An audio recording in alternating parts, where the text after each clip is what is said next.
Hello, hello, hello. Look, lady, whatever you're selling, I ain't buying, yo. Well, Hello. my name is Skylar White, yo. Hello. My husband is Walter White, yo.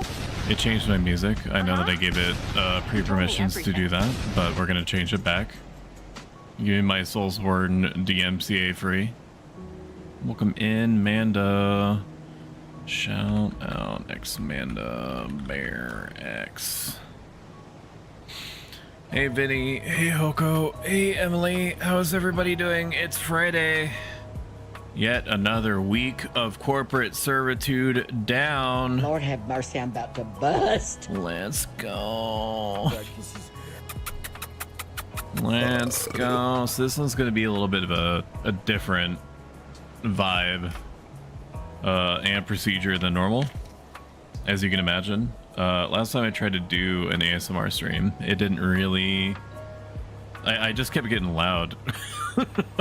I just kept getting loud and just talking the way that I normally would. Which is fine. But today I'm feeling a little weird. Not bad weird. Not bad mood weird. There's just been a lot of things happening in a very small window, that each one of those things would be a lot for your typical person to kind of like learn to accept and deal with. Now granted, I have the benefit of practicing a personal philosophy that helps me specifically deal with situations, including the very fucked up ones. Not that any fucked up situation has happened. In the general grand scheme of things, everything is okay right now. I'm just feeling very blah. So, you know, what better time to do an ASMR stream than one in which I don't have to put any inflection in my voice. I don't think I'm gonna exactly run out to the store and grab one of those squelchy things and squelch it into your ear. I think that is some sort of psychological red line that I am so unbelievably not interested in crossing. But today we're just gonna let it ride. I'm gonna read words, and it's gonna be about Dark Souls lore, which is everybody's interested in. In theory, everything I'm gonna be reading to you is going to be formatted in such a way that it's going to make sense, completely unlike any of the random, vague tidbits and knickknacks and paddywhacks of information that you get from the items, and armor, and background noise and world building and so on, that the Dark Souls series is very well known for. Snooze button this. Hope you'll feel better soon. I would say give me like 3 days. Hey Lillian, I saw what you did with the auto shout out in your Discord. I appreciate that a lot, and it was a very nice message. Give me 3 days. So typically whenever I'm feeling this way, I have a way of like talking to myself, but not in a crazy way. Using essentially the Socratic method to break down piece by piece anything negative that I'm feeling, and then coming up with some sort of internal psychological game plan to not feel that way, and to try to take even the things that are negative and make them constructive, or make them positive, or guide myself through it in some other series of ways. So I will be okay, honestly. Just give me like 2 or 3 days and I will just work through all of it, and then I will be back to screaming inane bullshit into a blue Yeti X when whatever it is that we have pinned at the top of the chat is gonna get picked, whether it's probably Amnesia the Bunker or Resident Evil 2 2019, the other games that are there, Remnant 2, and whatever the other one is, which is a great sign that I don't even remember what it was. The other 2 choices don't have a chance. There's so many votes that are going to basically force it to be one or the other. In fact, I don't know if there's like insider trading going on, but it seems like Amnesia and Resident Evil 2 are just constantly tied, and like the people can't see what other people voted for ahead of time. There's no just show me the results and then let me vote option. So the fact that it's literally 50-50 for the last 3 or 4 days has been very interesting. It's been a while since I've been here again. It's good to see you, Lillian. And it doesn't help that we have insanely different time zones too, of what, like 5-6 hours, something like that.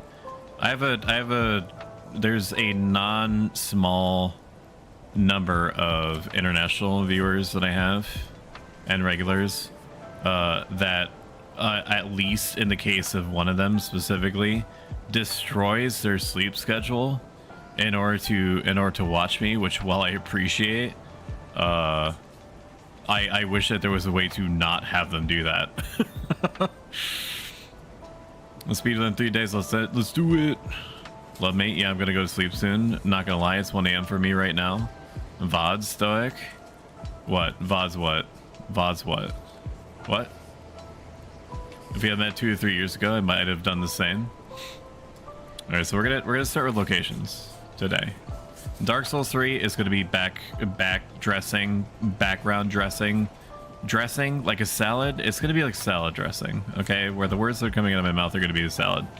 All right, I am aware that there is windy sounds that are playing in the background from Dark Souls 3 itself. If at any point the windy sounds gets annoying to you, you are not insulting me if you say, hey, I enjoy the thematic effect, but like the wind sound is now distracting to me. Can we stop it? Okay, I'm not married to it. I didn't make it. I didn't make the windy sounds. I'm not currently making the windy sounds. I didn't make Dark Souls 3. I'm not Miyazaki. My name is not Miyazaki. So like, you're not gonna hurt me in any way if the wind sounds are just distracting or unhelpful. I think it's neat to have them in the background as atmosphere, but again, it's a different thing when if you're the one that's making screechy sounds with a fork and a knife on a plate, it's not going to be anywhere near as annoying to you because you're the one that's making the sound. VODs are the answer. They can still see. Oh yeah. You're right. You're so smart, Hoko. That's why I pay the big bucks. Check is definitely in the mail. It's definitely not going to get lost this time. So we're gonna start with locations. So the story of Dark Souls begins in a nameless, fog-shrouded land of gray crags and towering arch trees, whose very trunks hold the unformed world as its pillars. Against this colorless backdrop, the everlasting dragons presided over an era of unchanging emptiness beyond the reach of mortality. But all things must someday come to an end, and the primordial stillness eventually gave way to the first flame, a source of heat, life, and light. Yet to light a candle is to cast a shadow, and with fire comes disparity, opposite heat. There was cold, opposite life, there was death, and opposite light, of course, there was dark. What the fuck, I have a 3-inch long slug on the wall in my bathroom? Yeah, you should eat it. Yeah, give it to Hoko. Hoko will eat it. Do pandas like slugs? What do pandas eat except for... No, I'm thinking of koalas. I almost said eucalyptus trees. Is it like, do pandas really eat bamboo? I mean, I guess it, like, I don't know if it's like their main thing. As long as you actually take it away, enjoy it, I will also not be watching because I don't want to throw up. Okay. And from the dark emerged new entities, unlike the ancient dragons, small mortal creatures born of the shadows and drawn like moths to the first flame. There they found the souls of lords, fragments of the flame whose power lent them the means to challenge the dragons and prevail. Lord Gwyn's bolts of sunlight peeled apart the dragon's stone scales. The Witch of Izalith and her Daughters of Chaos blanketed the land in searing firestorms. Gravelord Nito, the first of the dead, released a toxic miasma of death and disease. The white dragon, Seath the Scaleless, turned upon his brethren, and by the time the fog cleared, the Age of Dragons had reached its end. Thus began the Age of Fire, during which Lordran and the surrounding lands were administered by the bearers of the Lord's souls. Eventually, however, the first flame began to fade even as the dark grew. and the waning power of fire became too weak to keep the dark at bay. Far beyond Lordran, in the world of humans, an affliction known as the Dark Sign spread throughout the populace. The Dark Sign brands the undead, those affected by the fading of the fire. Carriers of this mark are no longer able to die, but will eventually lose their minds and become hollow lest they maintain a firm grasp on their humanity. Fearful of the encroaching dark, Lord Gwyn commanded his children to shepherd the humans in order to preserve the fire and thwart the advent of a Dark Lord. Dragon, chat, someone invade him and kill him. I don't know if you can invade me outside Firelink. I'm not actually like in... I think this whole area is protected because it's supposed to be like a baby, like a Weenie Hut Jr. area. Yeah, you can't invade me, Franny. So like, what the fuck are you... Like, why are you trying to invade me? Or get me invaded, huh? I gave you what you wanted. Granted, it was a month and a half late, but I gave you Claude. I can just as easily take Claude away. You let me know through your behavior what your choice is. Pandas' diets are 99% vegetarian, consisting mainly of bamboo leaves, stems, shoots, and roots. They can eat up to 84 pounds of bamboo per day. Damn, that's a lot of veggies. To counteract the spreading dark and extend the Age of Fire, the Witch of Izalith devised a plan to rekindle the first flame using her own Lord Soul as a catalyst. However, she lost control of its power in a catastrophic failure that produced a chaotic, hellish flame, which all but eradicated the city of Izalith. This new flame of chaos was a twisted perversion of nature, as was the demon race to which it gave rise. Lord Gwyn waged a brutal campaign to suppress the demons, during which the knights under his command suffered severe exposure to the flames of chaos, that their armor was burned indelibly black. The Lord of Sunlight and his knights ultimately persevered and prepared to confront the last, greatest threat to their kingdom, the Dark. Turn page. Bumping my mic. Desperate to stave off the dark, Lord Gwyn departed Anor Londo with the Black Knights in tow, and cast himself into the embers of the first flame, relighting it using his own body as kindling in a last-ditch attempt to keep the dark at bay. Though the knights had followed him to the kiln of the first flame, were burned to ash in the process. Gwyn's gambit succeeded, if only temporarily. His Age of Fire continued even as his successors began to realize that eventually the fire would fade and only dark would remain. Gwendolyn of the Dark Sun, the last-born child of Lord Gwyn, hatched a plot to preserve the power of fire indefinitely by deceiving errant undead who journeyed to Lordran and, following his father's footsteps, sacrificing themselves to relight the first flame, to link the fire as it had come to be called. Gwendolyn set his plans in motion and bided his time, awaiting the arrival of unsuspecting pawns from outside Lordran even after the other gods abandoned Anor Londo, weaving an illusion of his sister, son Princess Guinevere, that's the one with the big ol' tatas. That book doesn't say that, I'm saying that. Editor's note. In the throne room of Anor Londo's keep, Gwendolyn assigned his remaining servants to guide undead travelers to her, so that they might be convinced of their supposed destiny to link the fire. Seath, meanwhile, had been granted dukedom by Gwyn and still resided in the city archives, but gradually succumbed to madness over the course of his obsessive research on attaining scales of immortality. Turn page. Dark Souls 2, Drangleic. Many kingdoms have risen and fallen since the first linking of the fire, each built upon the ruins of the last. Men and gods, paupers and kings, all are delivered equally to the same end by the indifferent flow of time, and by the curse of the undead which spreads as far as the fire fades. Drangleic is the most recent nation to fall to the curse, and many undead from the outlying lands have undertaken the perilous journey to this crumbling realm in search of a cure, or, at the very least, some small spark of hope to spare them from going hollow. Drangleic's current plight is merely the capstone of a dark and sordid history. Its king, Vendrick, was approached during the early days of his reign by a mysterious and beautiful woman named Chandra, who ingratiated herself with the court and warned Vedrick of a dire threat to his fledgling kingdom, the race of giants hailing from far beyond the Great Sea. Nashandra attested that the giants meant to invade Drang Lake and urged Vendrick to mount a preemptive campaign against them. Convinced by Nashandra's plea and smitten by her charms, Vendrick took her hand in marriage and set off with his armies across the ocean. There, after subduing the giants, Vendrick and his men pillaged a powerful artifact, bringing several giants back to Drang Lake as prisoners of war. The subsequent peace in Drang Lake marked a golden age for the kingdom, though this newfound success came at a terrible cost. On Vendrick's orders, his brother Aldia and a shadowy group of researchers performed a series of unspeakable experiments with the intent of harnessing the captive giant's power through their souls. The ill-fated test subjects experienced indescribable torment at the hands of Aldia and his subordinates, but the experiments ultimately achieved their goal. Vendrick now commanded the strength of the giants and the ability to manipulate souls, which he used to create a breed of quasi-living automatons known as golems.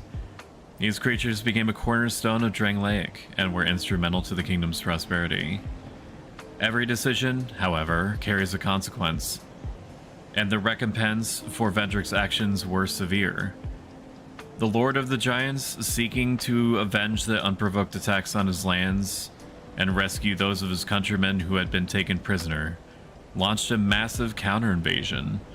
Drang Lake's golden era came crashing to a halt as the giants crossed the sea and laid siege to the kingdom, resulting in a bitter stalemate that lasted for generations and was broken by an unnamed hero only after taking an irreparable toll on Drang Lake's populace.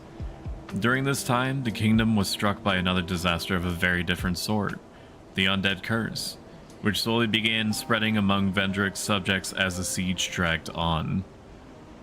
Weary of fighting and desperate to repel the curse, Vendrick turned once again to his brother Aldia for assistance, and each set down a different path of inquiry toward a common goal. This time, however, fundamental differences existed in the two brothers' philosophies, which would eventually prove I can do this word, dude. Irreconcilable? Irreconcilable. It didn't work out. That's what that word means. It didn't work out. It was known that the forces of fire and dark existed in alternating states, and that only the dark would remain once the flames had faded. Vendrick hoped simply to expunge the dark with the power of fire, while Aldia attempted to break the cycle entirely. This ideological rift, as well as the increasingly twisted nature of Aldia's research, ultimately drove Vendrick to banish and imprison his brother. Irreconcilable? Irreconcilable. Irreconcilable. Really? That's how you say that? Irreconcilable? I feel like I'm irreconcilable. That sounds right, but it also sounds wrong. I believe you, though. I believe you 100%. Next page. At a loss for a means to prevent the undead curse from spreading, Vendrick realized that his time was short, and he could accomplish nothing more. He set out for the undead crypt with his most trusted retainers to seal the keys of his kingdom, in hopes that, given enough time, a worthy successor would pick up where he had left off and find the answers he himself had failed to grasp. Neither the king nor any of his companions ever returned, leaving Queen Nashandra alone to rule what remained of Drang Lake. Meanwhile, Nashandra, who was in truth no mere human but a dark being born in the abyss from the fragmented soul of Manus, that escalated quickly, editor's note, had masterminded Vendrick's downfall in an ambitious bid not to merely take control of Drang Lake, but to seize the throne of Want, the seat of the rightful monarch upon whose shoulders lay the burden of linking the fire and usurp the first flame. Vendrick, for his part, had been aware of his queen's true nature and insatiable lust for power, but was unable to stop her. Instead, by sealing the throne of Want and hiding away its keys, he had hoped to keep it out of Nashandra's reach until a true monarch could take his or her rightful place. It is during this time that the player character, a bearer of the undead curse, arrives in Drang Lake seeking a cure. I don't think that we gotta Shout out for It's Franny B. He just like me, but British though. I made the mistake of picking the default accent at the character creator. He got the super cool DLC voice. The cycle of disparity has continued unbroken for many eons in Dark Souls 3's Lothric.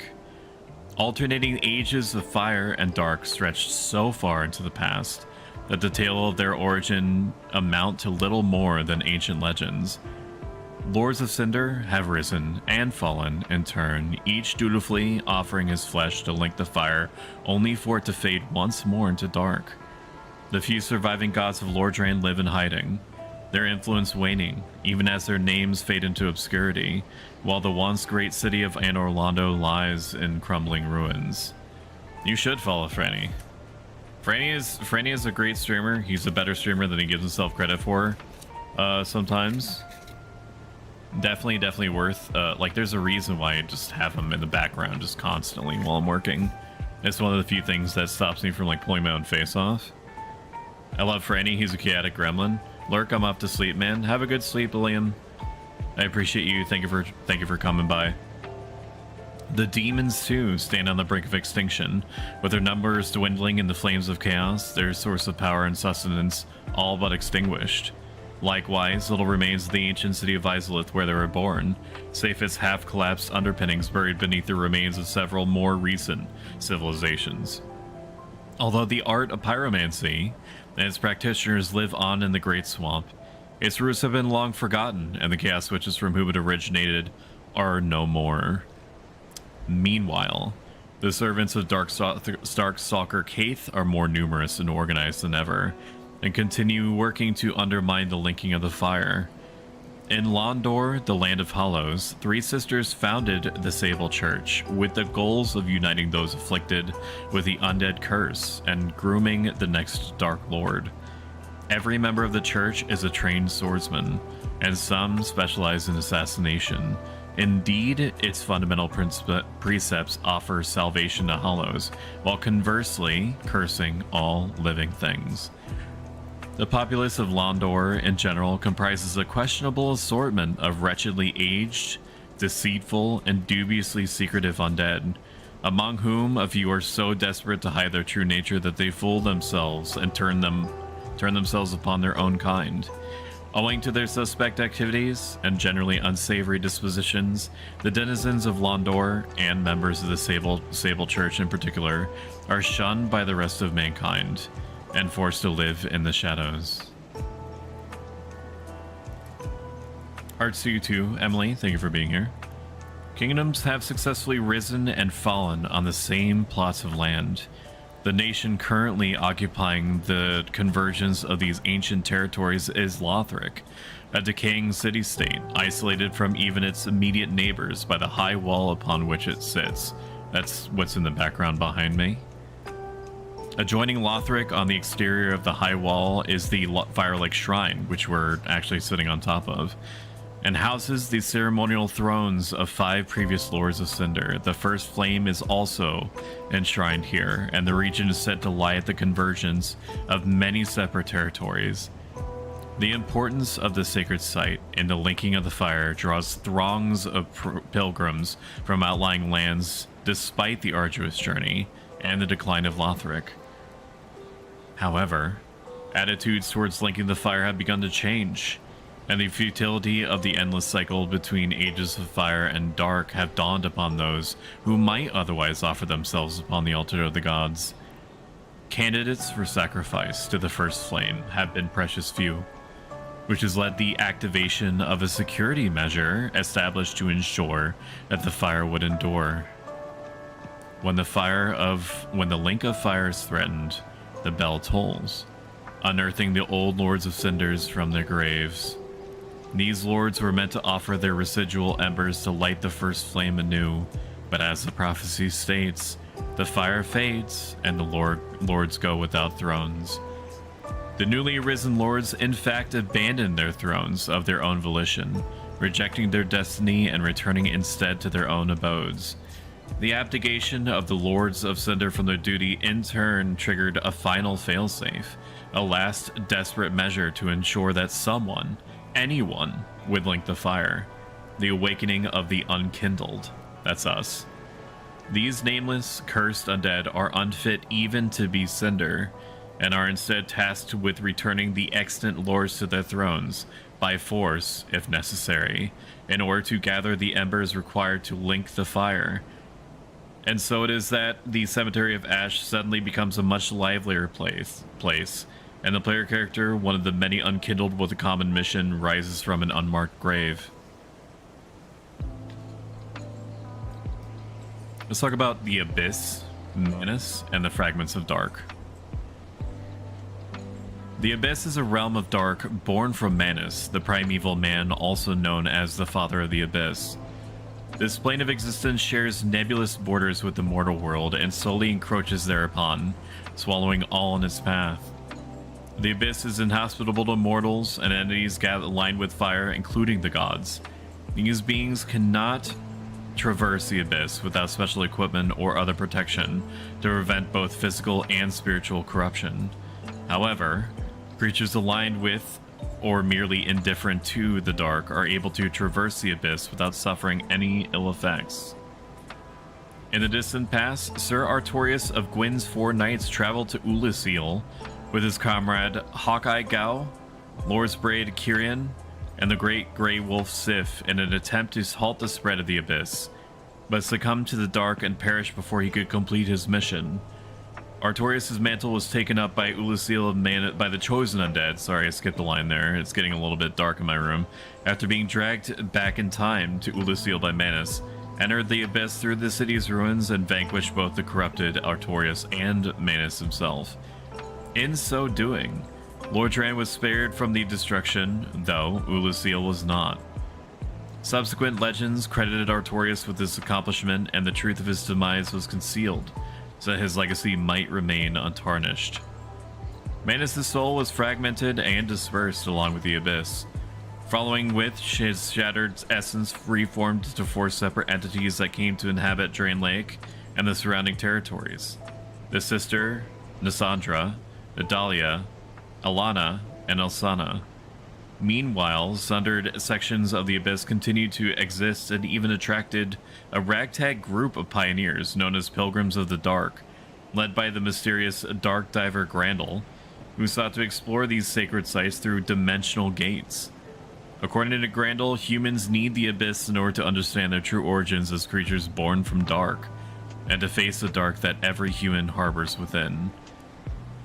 So where will this be on the test? It's a 160 question test, and there will be no open book. Sorry about it, so I hope that you're paying attention. In Lothric, the Abyss continued to pose a threat to all living things, and claimed even the mighty High Lord Wolnir of Karthus as his victim. The Abyss Watchers of Farron's Undead Legion were established to prevent the Realm of Dark from spreading, and to that end were known to bury any kingdom that showed even the slightest signs of its influence. The first Abyss Watcher was said to have been a master of wolf's blood, whose legacy was later taken up by the Undead Legion. The Farron followers, a subordinate arm of the Legion, accompanied them to battle as a security measure to put down any Watcher who succumbed to the Abyss. The Ages of Fire and Dark, the First Flame, and Linking of the Fire. These alternating phases of nature date to the genesis of the First Flame, and the eradication of the ancient dragons whose race had originally ruled the unformed realm in prehistoric times. The First Flame is a natural force that first manifested at the end of the Age of Ancients and introduced disparity into the world. The term disparity in this context refers to opposing states of existence, such as heat versus cold, life versus death, light versus dark. Thus, Ages of Fire and Dark are characterized by opposing forces and can't be compared to the changing of the seasons from summer to winter, albeit on a far broader and more consequential scale. An Age of Fire in Dark Souls is a period of time ushered in by the Lord of Cinder, during which the power of light is strongest, and the divine beings aligned with light are prosperous, while the Age of Dark is heralded by a Dark Lord as light fades and is a time during which the world is dominated by humankind. Most notably, the Undead Curse is a manifestation of Dark, and so does not occur at the peak of the Age of Fire, when the power of the Dark is at its weakest. For this reason, those with a vested interest in sacrificing undead to sustain the fire, such as the gods of Lordran and their allies, often manipulate their unwitting pawns with the half-truth that linking the fire will break the curse, while deliberately omitting the fact that the cycle of fire and dark will continue regardless, and the curse will merely return again when the next flames begin to fade. Welcome in, Rocknight Killer. Enjoy your lurk. With the exception of the first, which occurred directly after the Age of Ancients and originally set the cycle in motion, every Age of Fire is followed by an Age of Dark once the flames have faded. Every Age of Dark, in turn, will come to an end when the scattered embers from the past Lords of Cinder coalesce to rekindle the flames, and the process will continue in perpetuity. The transition between Ages of Fire and Dark is inevitable. Every attempt to break or transcend the cycle prior to the end era of Lothric has ultimately failed. Bonfires are next. Bonfires in Dark Souls are small shrines resembling campfires and are commonly found at bustling hubs, alongside lonely roads and in all manner of other locations where errant undead might require a moment's respite. Unlike ordinary campfires, which consume dry wood to generate mere warmth and illumination, bonfires are fed by humanity, both from the bones of the deceased humans and willingly offered as kindling, and serve as focal points for the power of fire. Burning humanity in a bonfire allows undead to counteract the effects of the dark side, reversing the process of hollowing and preserving their conscious minds as well as healing their physical wounds. Energy from a bonfire can also be collected in the form of a radiant orange liquid, otherwise known as Estus, and stored for later use within portable vessels called Estus flasks. Can we roast marshmallows on the bonfires? From what I understand, and it's not really, I'm not really seeing anything on the page that's saying that you can't. I don't see why not.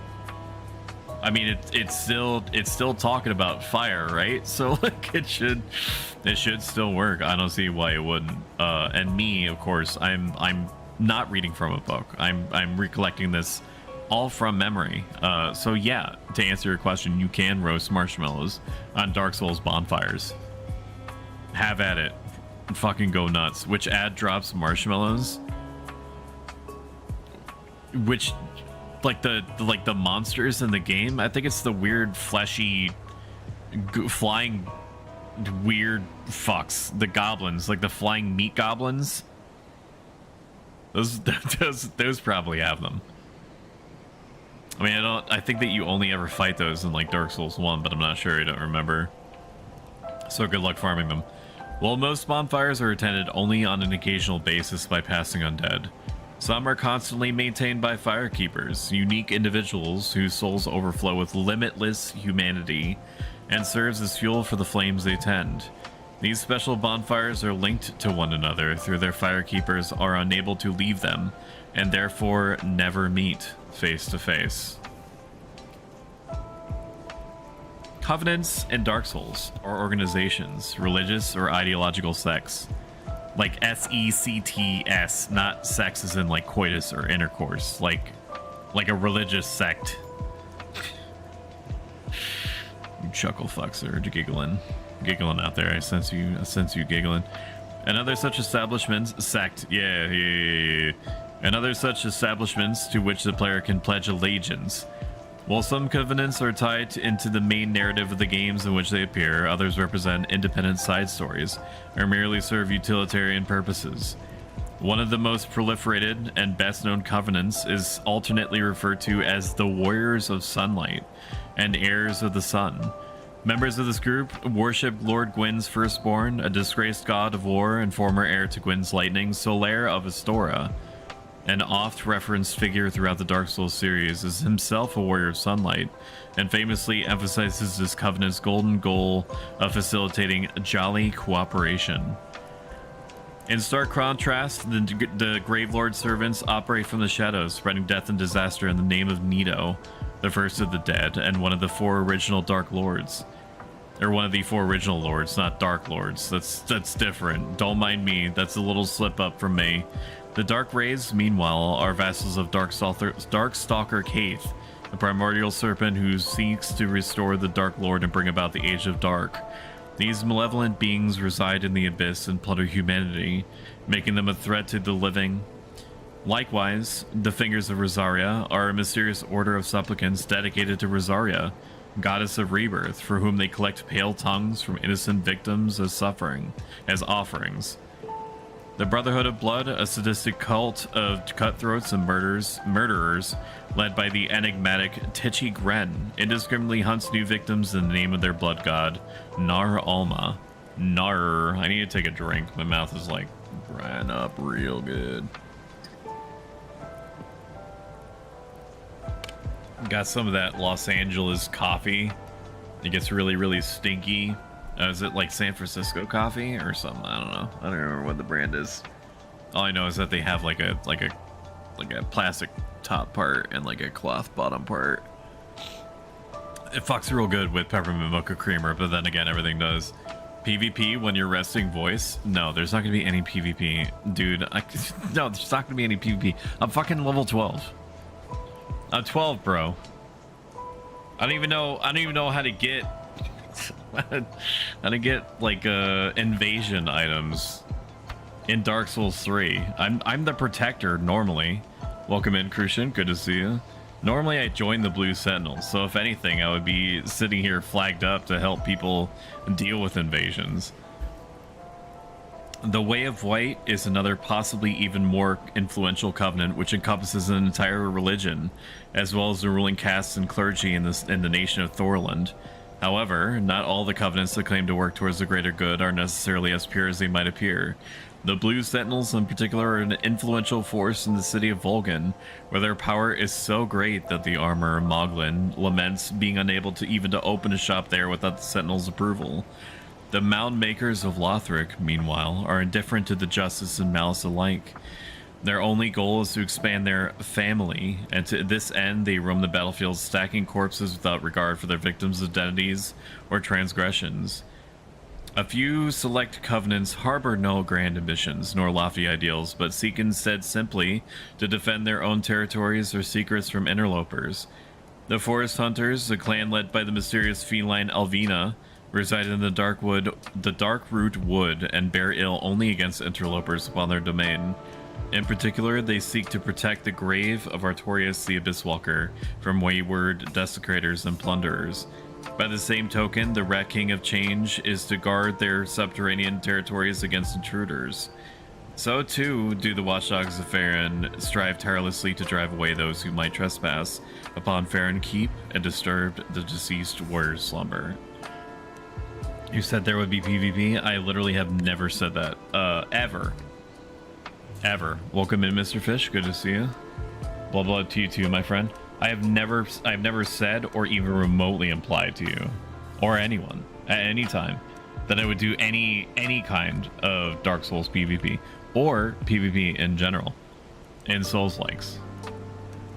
So yeah, sorry but not sorry about it. Like, like, you know, just turning some pages here, don't mind me. Let's talk about the Dark Sign, Hollowing, and the Undead Curse. The Undead Curse is a condition that spreads throughout human populations as the fire fades. Those affected become unable to die and will rise again after death, but eventually lose their minds and become empty, wandering husks known as hollows. Multiple factors are known. Door just opened, my dog just came in. Multiple factors are known to contribute to the process of hollowing. The mere passage of time, death, losing one's souls, and simply losing the will to live, or otherwise fulfilling one's purpose in life and having no further anchor. The Dark Sign is a physical mark that appears on the bodies of humans afflicted with the Undead Curse. as hollows are attracted to souls and will instinctively attack living creatures. The undead, who still retain their conscious minds but are fated to eventually become hollows, are almost universally treated as a threat to their societies. They are hunted, captured, imprisoned in facilities isolated from the rest of the world, or, at best, sent away on the pretenses of righteous missions for country and faith. While a small number of undead view their circumstances as a boon, they are commonly regarded as sharing a fate worse than death. Hence, the dark side has become to be known as the harbinger of a curse, and the linking of the fire likewise viewed as the means of breaking the curse. In reality, however, linking the fire merely postpones the inevitable rather than prevents it. The undead curse is a manifestation of the dark, and when the flames have faded, only dark will remain. Hi, Blue Blur. It's been a minute. How you been, buddy? Good to see you. Blue Blur. Keep on moving these pages along. While Lord Gwyn and his pantheon are perhaps the best known and most influential deities of the Dark Souls trilogy, many other gods and goddesses are described within the canon as well. Some of these figures are referenced frequently and play major roles in crucial events, while others are mentioned only in passing or have faded so far into obscurity that even their names are forgotten. Of these, one of the most proliferate is Velka, the rogue goddess of sin. Among other tasks, it is Velka's responsibility to define what constitutes sin and to ensure that no sin goes unpunished.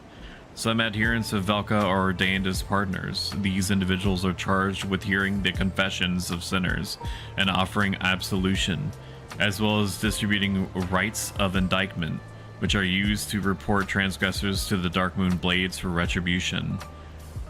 Another important deity is Allfather Lloyd, a patron saint whose image is depicted on the highest denominations of currency in the human realms.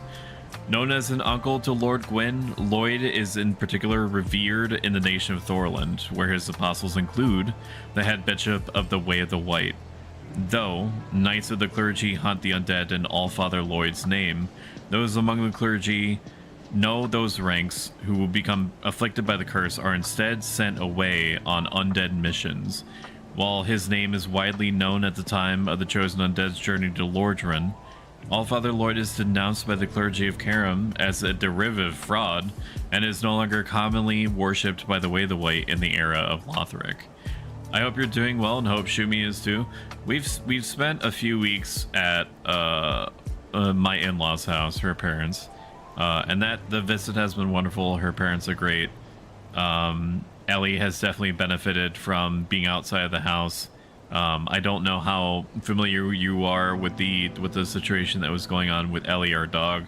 Our dog basically just decided that there was one part of the house that was causing her to have long enduring freakout sessions, anxiety attacks to be more specific, and so it was like us being at the in-laws was just like our sudden first and last ditch effort to get her out and and to see if if she would be okay after that, and she is 95% better.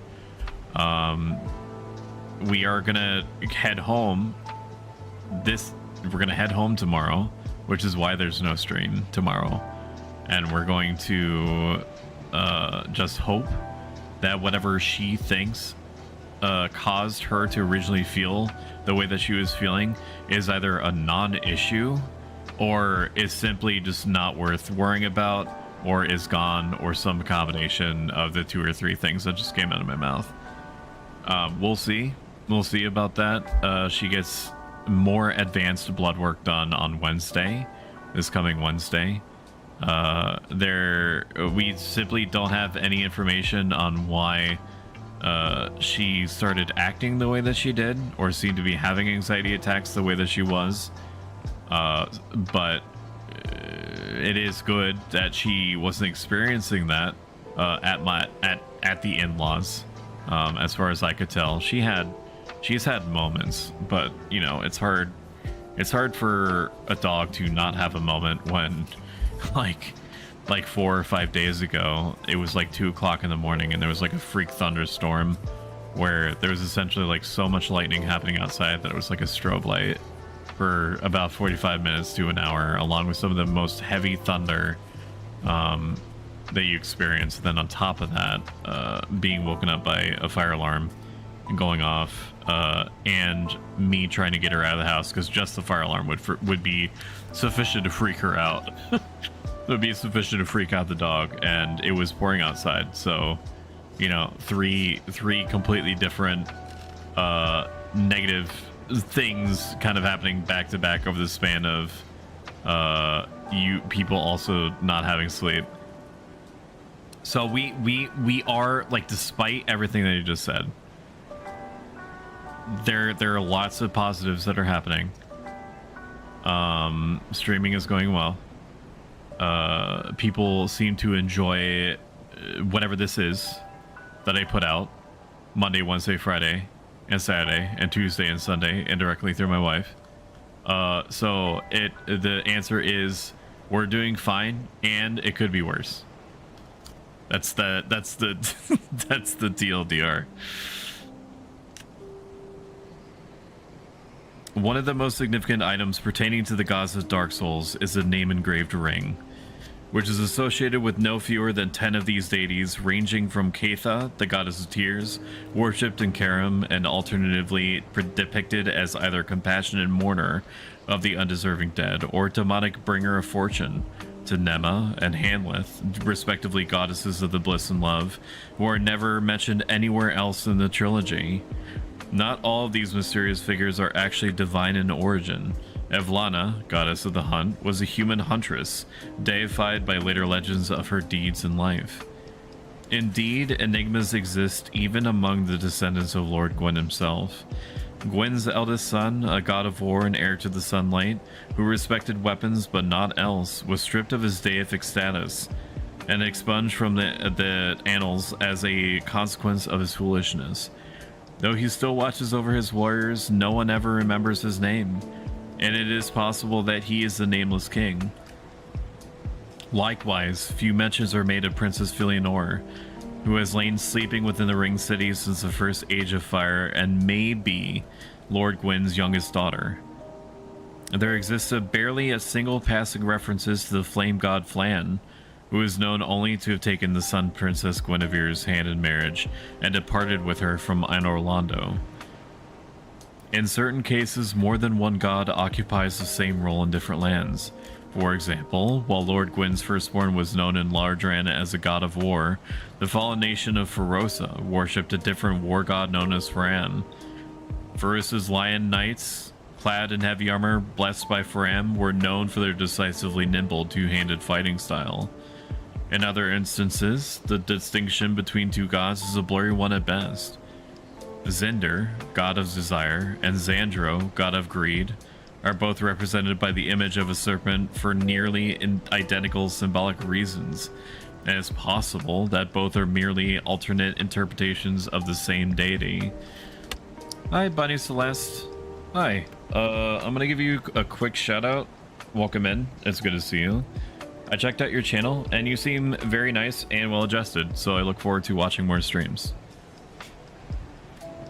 I hope you are having a great day, or at least great-ish. The ancient dragons, at times also referred to as everlasting dragons, are among the oldest forms of life in the Dark Souls trilogy.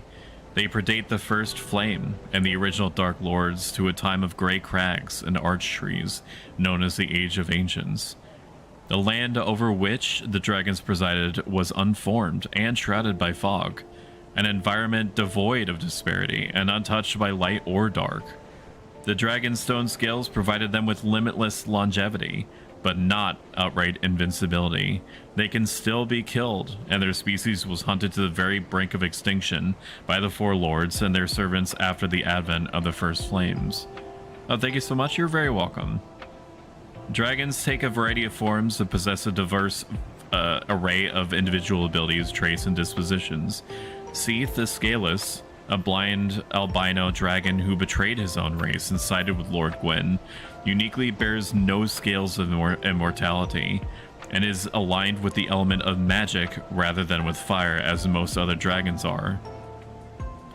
Though Seath has no spoken dialogue at all, he is also explicitly sapient and highly intelligent, as evidenced by his complex relationships with the denizens of Andor Londo and his vast archives of personal research. In contrast, the black dragon Calamite is resistant to lightning, normally the bane of dragons, and possesses a third eye which has the power to bring calamity upon those fixed with its gaze.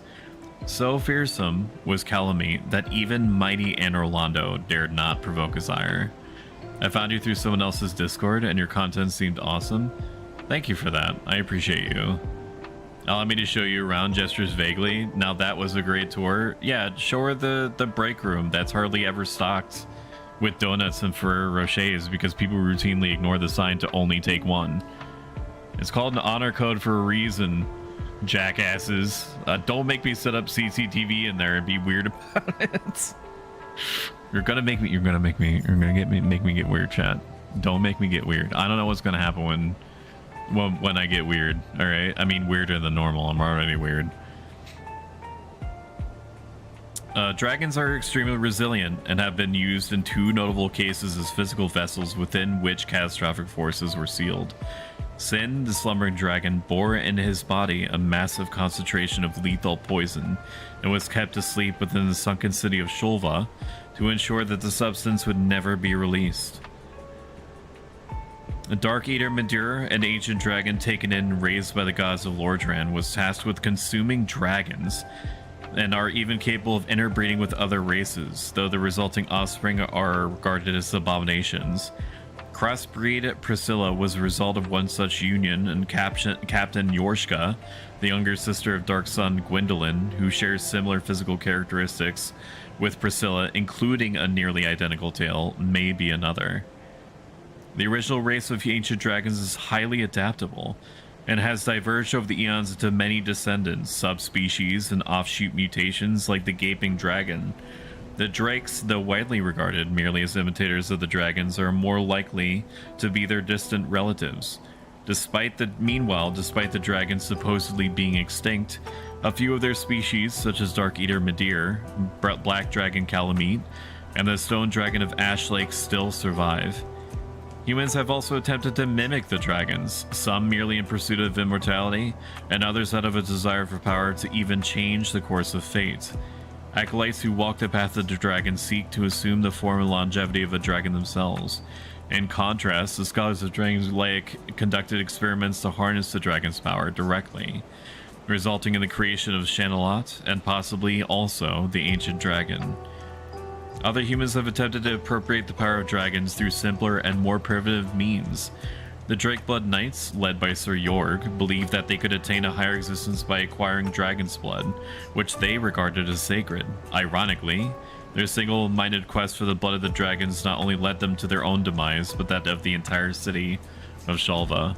It's hard not to take more than one of those things. Tell me about it, sister.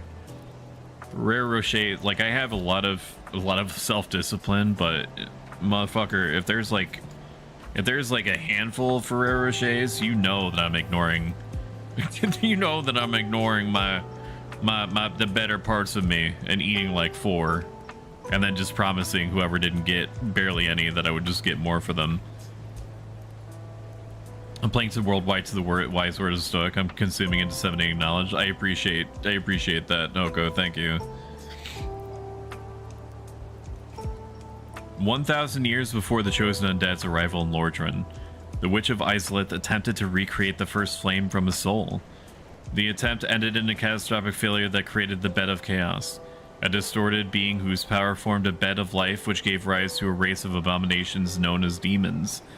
The newly kindled Flame of Chaos, its power twisted and raging out of control, consumed the Witch of Izalith, her daughters, and the entire city of Izalith along with them.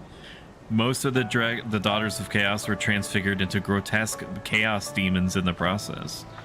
Kaelana believes herself to be the only survivor, though the presence of another individual in the ruins of Izalith, wearing the witch's signature gold-hemmed robes and wielding the Chaos Fire Whip pyromancy, suggests that her elder sister may have escaped unscathed.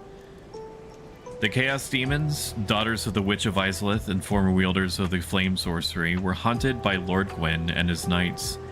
Two of these creatures, Quelaag and the Fair Lady, fled the ruins of Izalith and were able to avoid being slain. Together with the ruins of Izalith were... Nope, I already read that one. My brain's starting to melt already. Very good. That's a good sign. Together with the exiled Pyromancer... You really want me to say that word? What's this dude's name? Eingi? Eingi. I'm gonna type it in chat. You tell me how you say this. Eingi. How do you say that? Eingi? Ingi? I'm gonna go with Ingi. I doubt that's gonna say his name again. They oversee the Chaos Servant Covenant and its cohort of deceased supplicants. Other demons have wandered away from the Izalith into the outside world, and some have even found their way as far as Anor Londo or the Northern Undead Asylum. The city of Ilium Lois was built by the Ivory King to contain the flames of chaos and protect the land's inhabitants from the demons. Despite his best efforts and the power of his own soul, however, the chaos was not to be sated. So the king led his knights of Lois on an ill-fated foray and directly into the chaos's heart in a last-ditch attempt to seal it once and for all. In so doing, they lost all sense of self and became driven solely by the instinct to expunge any who might disturb the flame, even former compatriots. The king and most of his retinue still burn in agony to this day. The few woeful souls who managed to return to the city were guided by some faint vestige of their former selves. Alsana, a dark entity born from Manus, became the king's oracle and now maintains the frigid seal upon the flames of chaos in his stead. You pronounce it Angi, not Angi or Angi. It's only pronounced as Angi in this. Oh man, you rat. When you rat, Rachna, you rat. In the era of Lothric, the flames of chaos have faded, and the demons are a dying race. The remains of Izalith and its secrets lie buried and forgotten, with only a handful of surviving relics left as clues to their existence. The Witch of Izalith and her daughters survive only in parables, which hold that they have espoused the fear of flame and taught humans how to control it via the art of pyromancy. Most of the accessible areas throughout the Dark Souls trilogy are remote, isolated, and far removed from major populations. Many important characters hail from the unseen but oft-referenced lands beyond, some of which are also the locations of notable events or institutions. Among the most prominent of these regions is the aristocratic nation of Astora, home of the Sunlight Warrior Solaire, the Firekeeper Anastasia, the Aaron Henri, and the blacksmith Andre residing in Lordran. Members of Astora's noble caste are typically defined by blue eyes, fair hair, and generally handsome features. Astora was once attacked and almost destroyed by an evil eye, but the malevolent creature was defeated by the sword of one most noble, and its spirit captured within a ring. In the era of Lothric, Astora has fallen into ruin, although at least a few of its inhabitants still survive. Is the background music Elden Ring lo-fi? You bet your bottom dollar, and that is a very good catch. I recognize that me trying to make the UI streamlined has also made it borderline impossible for you to tell what songs are playing. It is listed at the top right, but I think that you can, unless you really zoom in, unless you really, like, it doesn't help that it's semi-transparent. Unless you really zoom in, it is hard to tell who is doing what there. Game chops, and I'm going to find the album right now. Souls and Chill. This is on Spotify. Souls and Chill. If you look that up, you'll see a whole album. There are some songs that aren't included on this, like the one that has to do with the what is it, the Godskin something, Godskin Nobles and stuff like that, which is technically lo-fi, but not what I would consider to be relaxing. I need to make this a little bit bigger, actually. And only because I had this idea to make it bigger before. So we're gonna increase the size of that by just a little bit. Just a little bit. Maybe a little bit more. Doesn't need to be huge. That should be good. And then I'll just worry about it later. Awesome. You are so welcome. At the time of the Chosen Undead's pilgrimage to Lordran, the Diocese of Thorlund is the seat of the Way of White, an organized religion led by an ecclesiastic order of clergy and ordained knights whose head bishop is the Apostle of All-Father Lloyd. Although ways of the Warriors of the Way of White are charged with hunting down the undead in Lloyd's name, it is customary for ranked clergymen who themselves become afflicted by the curse to be sent away on undead missions. Rhea, the youngest daughter of the House of Thorland, embarks on such a journey through the catacombs of Lordran with her bodyguards Vince, Nico, and Patris in search of the Secrets of Kindling. In the era of Lothric, neither Lorland nor its inhabitants are ever mentioned. The Way of White is still practiced in Cairn at this time, though its tenets have changed significantly. Cairn itself is a land fraught with heresy, surreptitious dealings, and whispers of practices far darker. The ominously pale features of those who call this land home are associated with Earl Astor, an infamous aristocrat known to have commissioned several enchanted rings whose creation was surrounded by dreadful rumors. Astor secretly kept a stockpile of purging stones which provide protection against curses, and his weapon of choice was a gruesome spear and wreathed in rotten, poisonous meat. He is also credited with inventing the shuttle, which, along with the parrying dagger commonly carried by the country's knights, is the preferred weapon of fellow Cairn native Lothric the Embraced. In the time of Lothric, Cairn is the seat of the Way of White, which has undergone considerable changes and no longer worships Allfather Lloyd, though the tradition of his ceremonial undead hunts lives on. Knights of Cairn are instead issued equipment fashioned in the name and image of Morn, an apostle to the Archbishop. The upper echelons of the Archdiocese frequently engage in taboo practices outside of public view, such as the use of Catha's chime and the crafting of forbidden magic rings similar to those first commissioned by Earl Astor. Vinheim, a land of sorcery renowned for its prestigious Dragon Academy, also holds its share of dark secrets. Enrollment at the Academy is highly competitive, which tries less fortunate applicants like the sorcerer Orbeck to earn their tuition as assassins for hire. Moreover, the institution's culture is so fraught with elitism, pretentiousness, and petty rivalry that conscientious academics are often driven out entirely. One of Vinheim's most illustrious sorcerers is Big Hat Logan, whose revolutionary achievements earned him legendary renown, even beyond the borders of his homeland. In particular, Logan is credited with developing the Soul Spear and Homing Soul Mass spells, and later improving them into their crystal variants using knowledge gained from Seath's research. Likewise, Vinheim's blacksmiths specialize in the art of forging weapons with innate magical properties, using special enchanted embers, and their handicrafts typically emphasize augmenting the bearer's magic power or intelligence. Melfia, which lies to the south of Drangleic, is similar to Vinheim in that it is also a land of sorcery with an equally pretentious magic academy. The Great Swamp, by contrast, is an untamed region of rugged grasslands and treacherous marshes, where the shunned practitioners of pyromancy hone their art. Braided as heretics and driven out of the other lands due to their unusual appearances and manipulations of fire, the pyromancers live close to nature and adorn themselves with magical articles for protection against the elements, though they also wear bronze ornaments to ward off evil spirits and keep the dark at bay.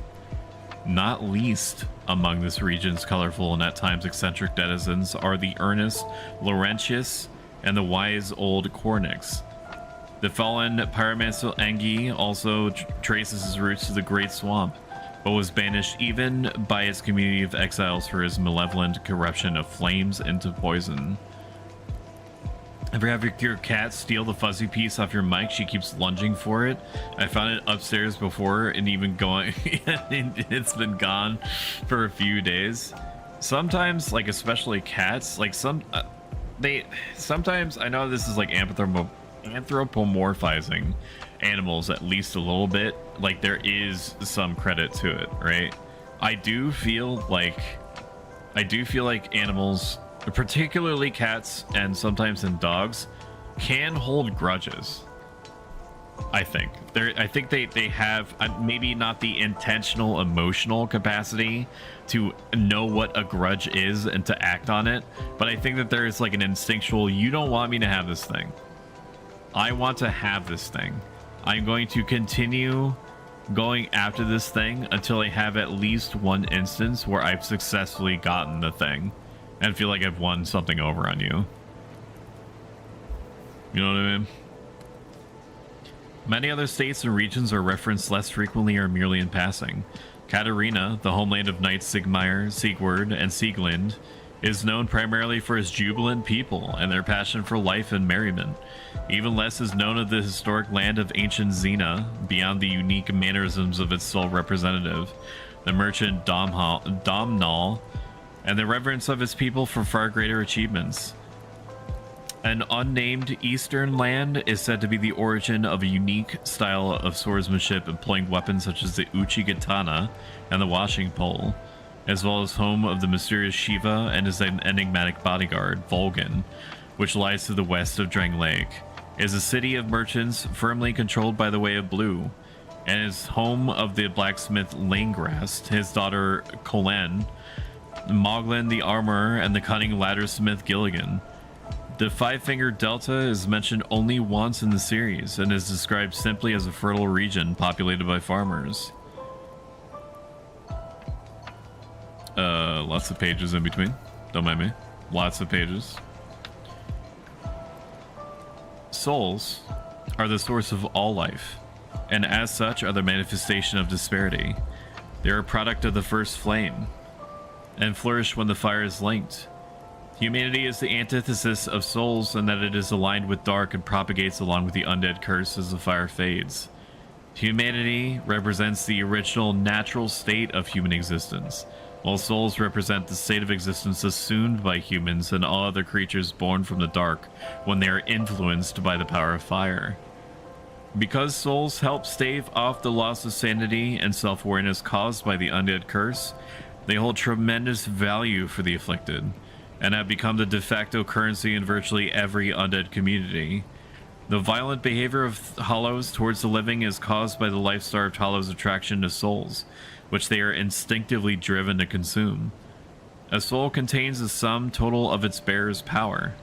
The stronger the bearer, the more powerful the soul, and in the right hands, a particularly brilliant soul can be transformed into unique equipment or spells. Souls that have been separated from the original vessels can also simply be consumed by whoever claims them, such as Franny. It's Franny B, consuming every motherfucking boss soul that he can, without even hesitating. Just and then doing it out of spite. Not even hesitating, and then doing it out of spite. Can you believe that? At which point, any portion of power they contain can be traded as currency, or grafted into the soul of their new owner. My mic is being stalked.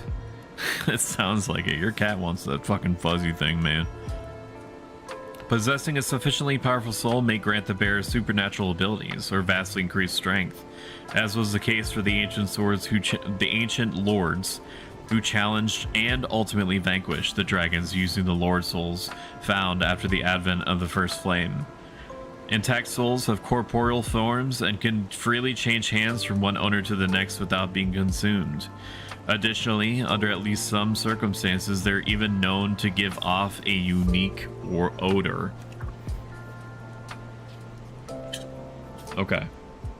And then it's like maps, and it's like maps, and there's maps, and conversation trees, and maps. There's got to be more to it like that. It's a lore book, right? Like, give me more.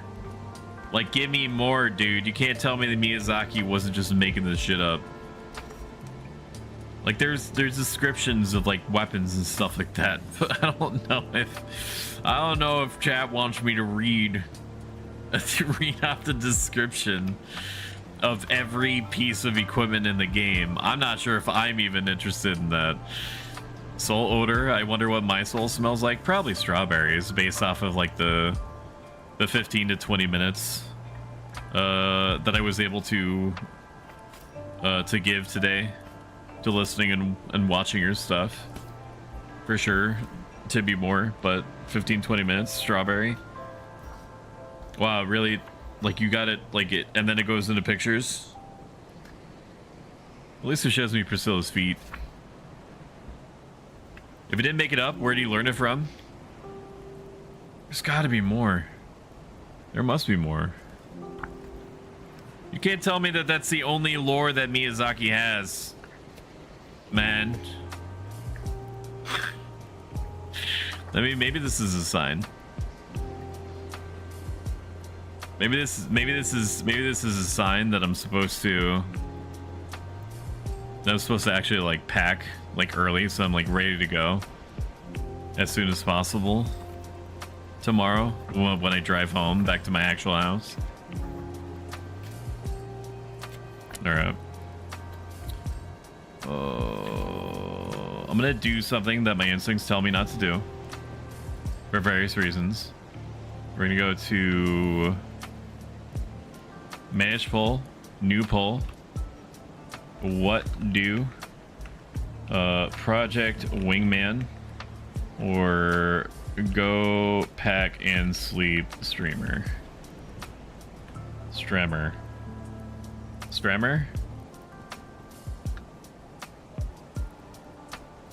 Okay. I've been really addicted to Project Wingman, but apparently that's it. Like the only other thing that I could read to you out of this compendium, quote unquote, is like location lore and like conversation trees and like equipment descriptors, and that's pretty much it. I'm gonna run this poll for 2 minutes. If you've enjoyed this so far, make sure you hit that follow button. If you like this a lot, I could probably take this thing off the screen now. If you like this a ton and have the means, consider subscribing. Every single penny goes back into the stream in some way for the betterment of your viewing pleasure. This is an interesting experiment. That is for true. Poll's running. You tell me what you want. It would not be a terrible thing for me to stop a stream early for once. I'm a little bit eepy. It's been a lack of eepy, or it's been a lack of sleep type week for me. But at the same time, I won't turn away an opportunity to play Project Wingman. While the other 60 seconds of this poll is running, Franny B and I are gonna start doing Remnant 2 co-op on Saturdays. We're probably gonna play on the veteran difficulty, and that's just gonna continue indefinitely until we either beat the game or we both like agree that we're mutually sick of it. What else do I have? I have like actual things to say to you with my mouth. Oh, tomorrow's the last day to vote on the next game. Oh, and the merch store is being updated. I realized entirely too late that the supplier for my merch store has changed. So it's going to be a new URL.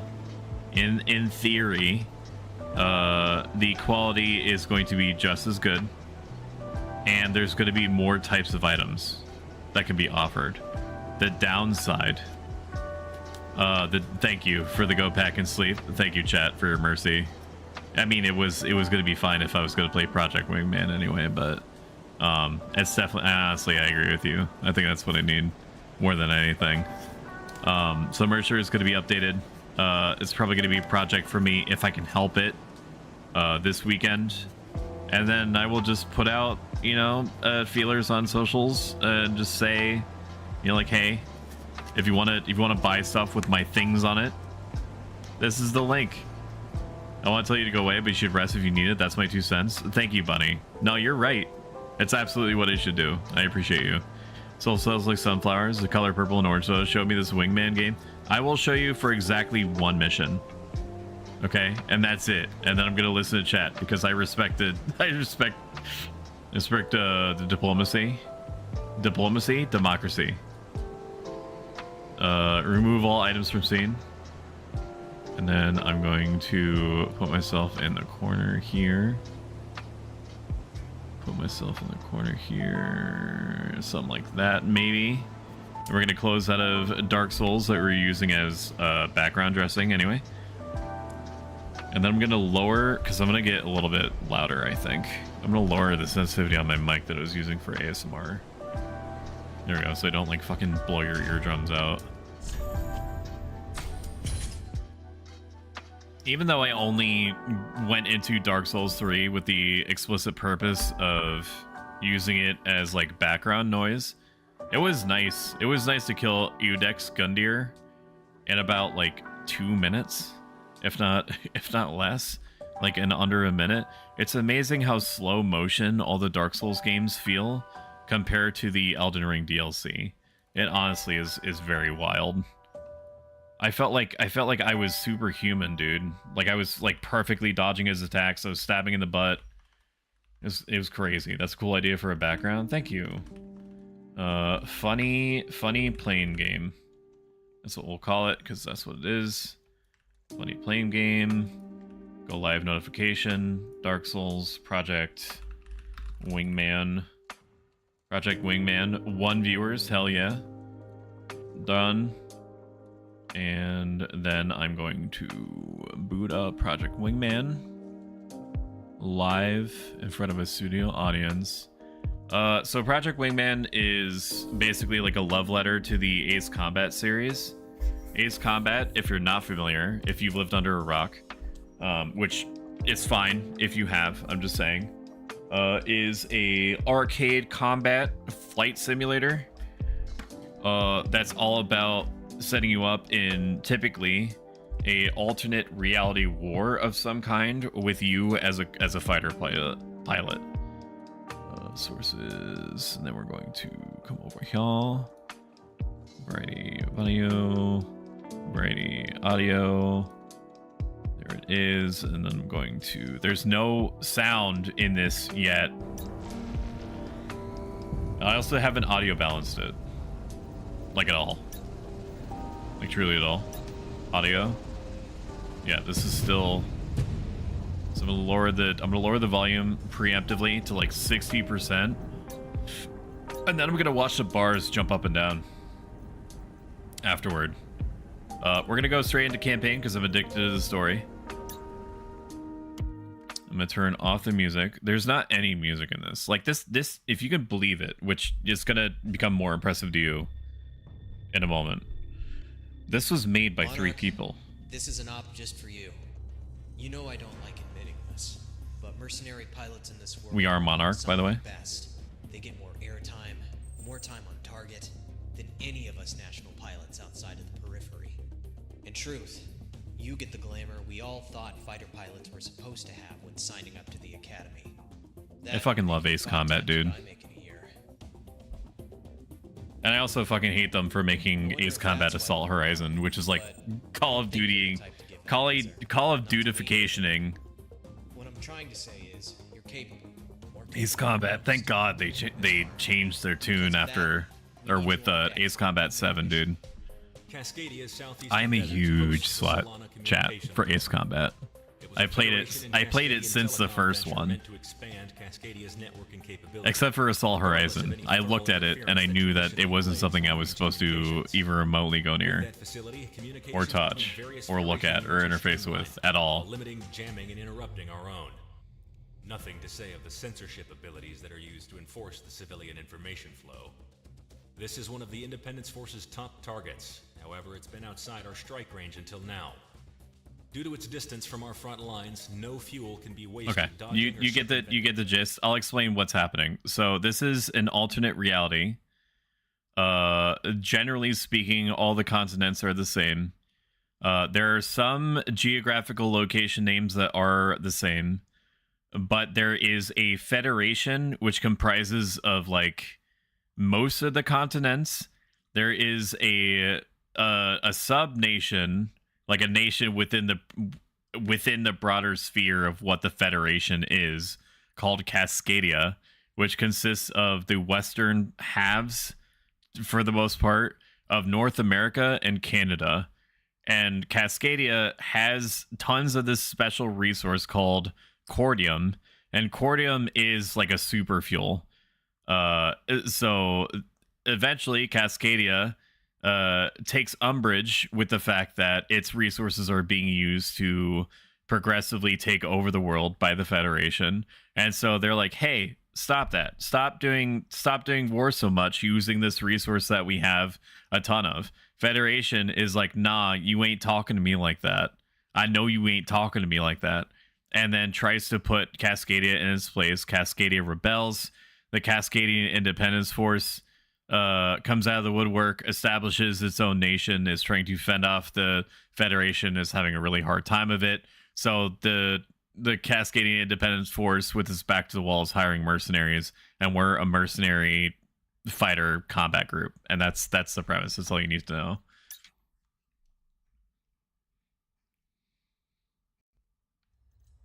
It's a good game. We're gonna go for all multiple missile launcher, ground, anti-ground, and launch me.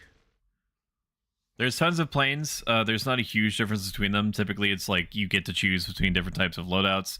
Oh, I forgot that this is the screen isn't even. I forgot that Dark Souls 3 did this. The screen's not even like good, brother. I went from 1920 to 1440, and it got mad at me. There we go. That's much better. All right, time to watch the bars jump up and down.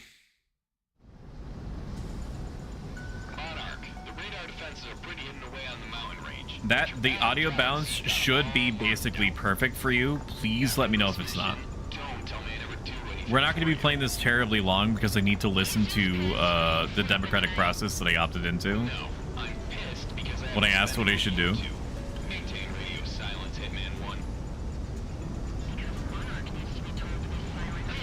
The music is also very good. That's good so far. Thank you. It's unbelievably helpful. Okay, that's a little loud. Let me. All right, we're gonna go down to like 50%. Every streamer knows that 5% is actually like 50% of the volume, so that should be good. We should have voted for ice cream. You should have. There's no ice cream left in the house though. What? You want to listen to the frickin' snow instead? The enemy doesn't know that we're here yet.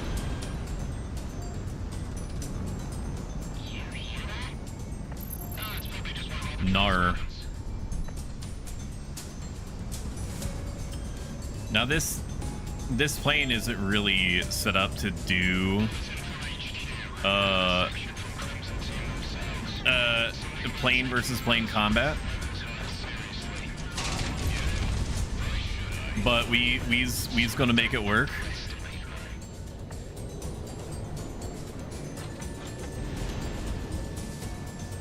They're also flying kind of slow, and I don't know if that's on purpose or what. Standard missiles will do it. We can't really stay like too high above the cliffs here because there's a specific mechanic where the enemy is going to be able to target us more easily. We're supposed to be like 1v1ing this entire area here. I thought this was like a second person dating sim, Project Wingman. I get how you would get that impression. I mean, it kind of is. There's a weapons support officer or whatever the fuck it's called. A weapon support officer, weapons something officer.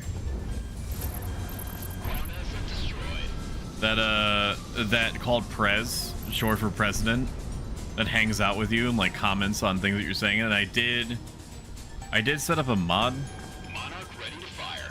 I set up a mod that that has her be with you regardless of what type of plane that you're using, because you could typically only bring Prez with you if you're using two-seater planes. Just do it right. Yeah. Yeah, you silly dude. You should have voted for ice cream, not whatever the hell this is.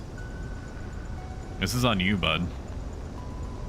I don't know if I exactly have to kill all the planes. I just have to kill all the ones that are marked as priority targets. But the thing is that I think that I get a bonus payout if I do.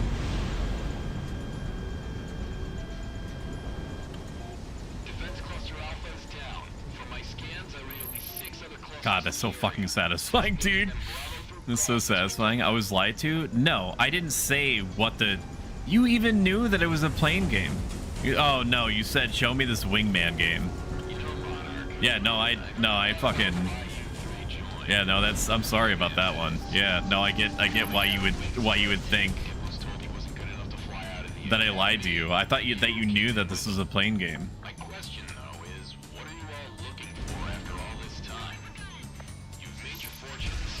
I thought that you knew. You weren't lied to. You just weren't given enough information to know what was being said to you. You know what I mean?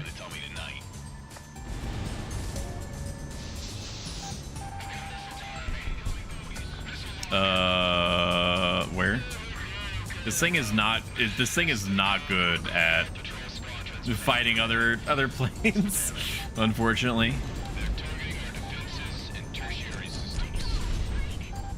That was good. That was almost good.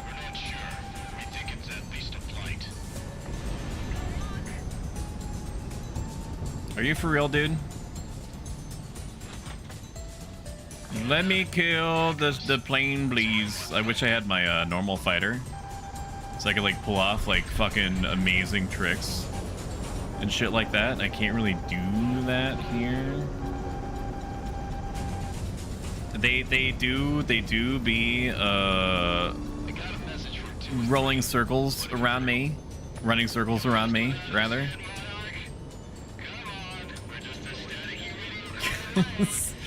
I would like to kill like one of these enemies at some point.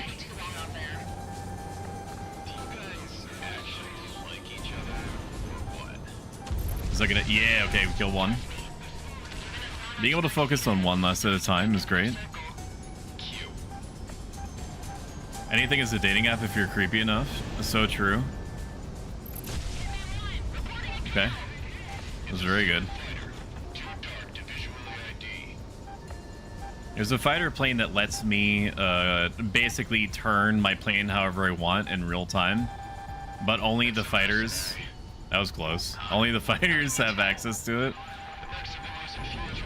It has zero responsiveness too. Well, I mean, like, how often are you taking my advice, Granny? I'm the master of romance. Source, I'm married. Oh fuck. Okay. Where the fuck is this dude? Can I please?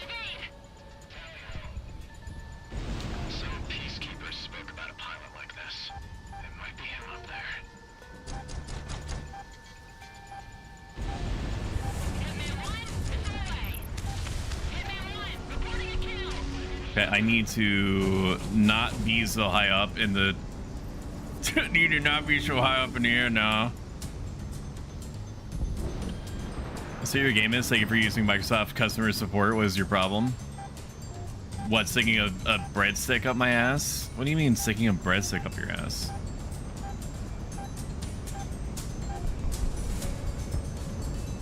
What are you talking about? What are you talking about, Fran? What do you mean? No, the thing is that you just have to open. You have to open up your third eye and then start T-posing, and then hit the gritty. Remember that time you told me to film my sexcapades? I don't know if I said that. It sounds like something I would say, but I don't think that I ever like actually stated that outright, forthrightly. We're gonna start doing some stupid shit in a minute. The stupid shit I should not be doing. I do need to kill these dudes though.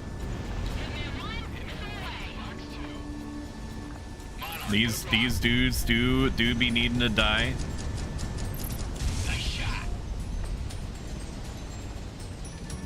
Pretty soon here. It seems that these are helicopters.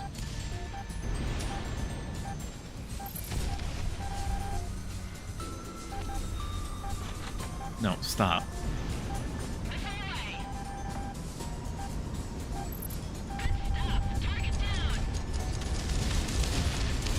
What do you mean that didn't kill it?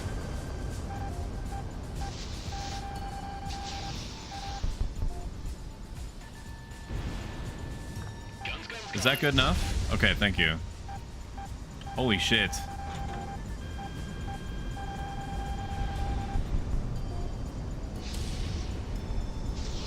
Okay, they're starting to launch planes and shit out of that, so I do need to take care of this.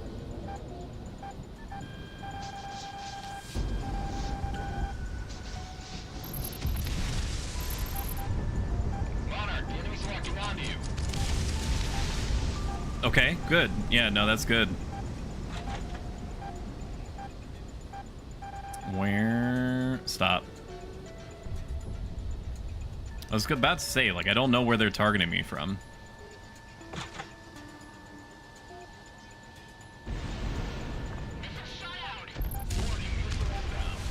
Okay, we're going to do something very dumb. Woo! Just like that, baby.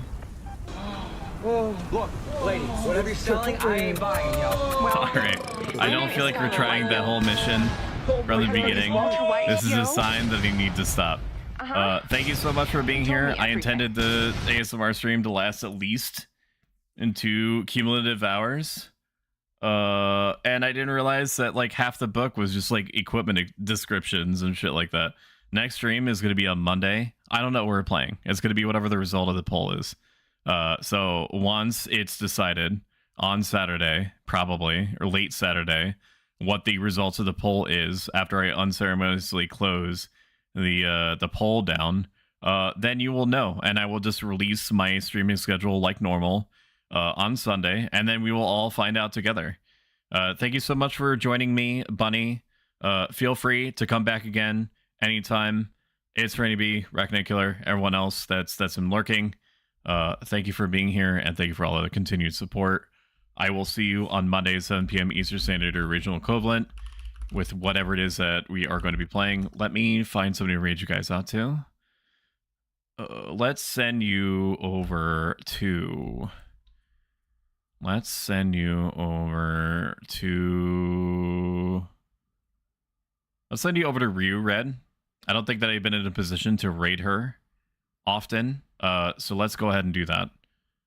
If you enjoyed this, consider following. If you like this a lot, consider subscribing.